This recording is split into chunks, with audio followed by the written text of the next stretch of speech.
Oui, bonjour à toutes et tous. Donc, pour ce qui est des CSR, donc combustibles solides de récupération, tout d'abord une petite mise en contexte. Donc, on est bien actuellement dans une logique de réduction des tonnages de déchets enfouis, notamment avec la LTECV qui fixe un objectif national de réduction de 50% des tonnages de déchets enfouis à horizon 2025.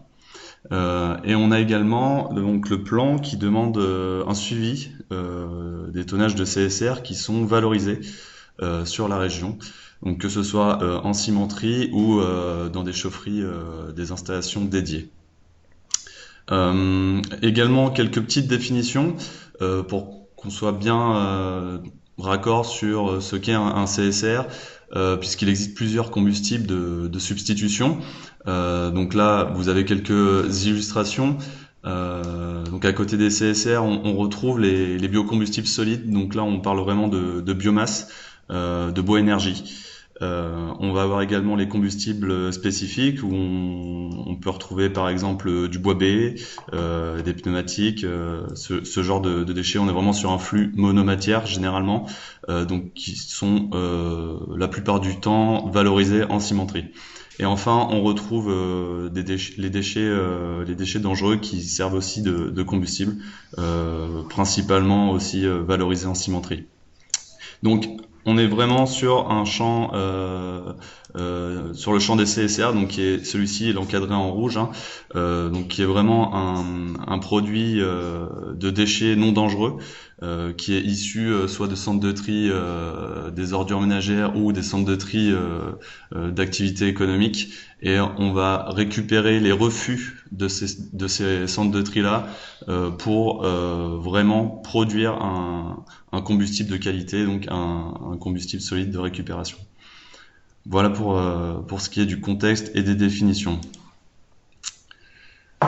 Donc rapidement sur la définition du champ d'enquête, nous avons donc réalisé une extraction de la base de données des installations classées sur les codes 2771 et 2520, ce qui nous donne sur la région un total de 30 entreprises enquêtées. Et d'un point de vue méthodologique, donc on a fait une première approche par contact mail pour une prise de rendez-vous, puis entretien téléphonique avec le référent de chaque site, et on répondait en direct avec la personne au questionnaire pour vraiment avoir un retour de qualité. Donc là sur le graphique à côté vous avez la répartition du champ d'enquête par département. On retrouve bien les cimenteries, les deux cimenteries de la région, les fabricants de chaux, les incinérateurs également, les papeteries et les unités de pyrogazéification.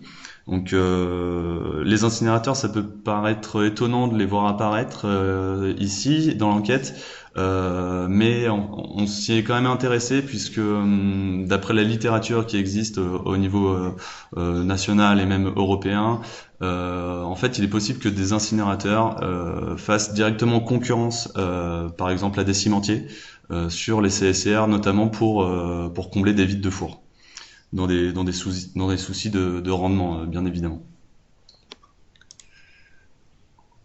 Alors, pour la suite, voilà, pour ce qui est des résultats, donc, ce qu'on peut dire de prime abord, c'est que en France, déjà, la consommation de CSR est déjà faible par rapport à nos voisins européens. On atteint un peu plus de 300 000 tonnes de CSR utilisées par différentes unités en France, comparé à l'Allemagne, donc qui est le premier consommateur européen de CSR, qui atteint les 9 millions de tonnes. Donc on a clairement une grosse marge de manœuvre à ce niveau-là.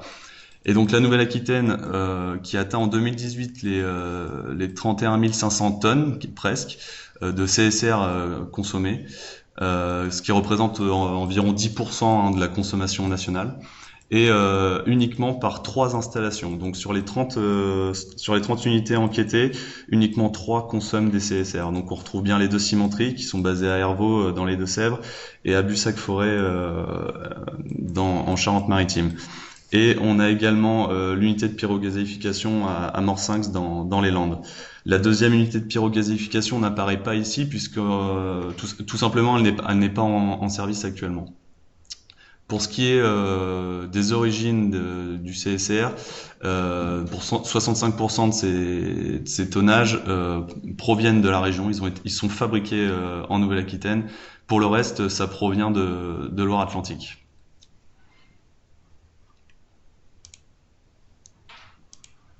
Pour ce qui est de l'évolution de cette consommation de CSR, par rapport à la précédente enquête qui avait été menée donc en 2017 pour les données 2016, donc la consommation 2016, on passe donc en 2016 d'un peu plus de 37 000 tonnes de CSR consommées à 31 000 tonnes, 31,5 milliers de tonnes consommées en 2018.